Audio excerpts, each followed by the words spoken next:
અમારી નારાજગી અને એમને કરેલી ભૂલને સુધારી લેવા માટે અમારા સમાજના મોભીઓ શ્રી ભૂપેન્દ્રસિંહજી ચુડાસમા, શ્રી કેસરીસિંહજી સહિત અમારા બધાનો આગ્રહનો પૂર્ણ રીતે આદર કરીને શ્રી પરસોત્તમભાઈએ ક્ષમા યાચનાનો વિડીયો મીડિયાના માધ્યમથી પ્રસારિત પણ કર્યો.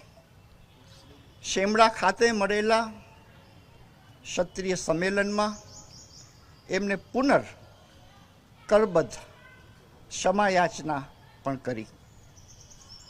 ક્ષત્રિય સમાજના સંત પરમ પૂજ્ય લાલ બાપુના શ્રી ચરણોમાં વંદન કરીને શ્રી પરસોત્તમભાઈએ ક્ષમા યાચના સાથે આશીષ પ્રદાનની અપેક્ષા પણ દાખવી. ભારતીય જનતા પાર્ટીના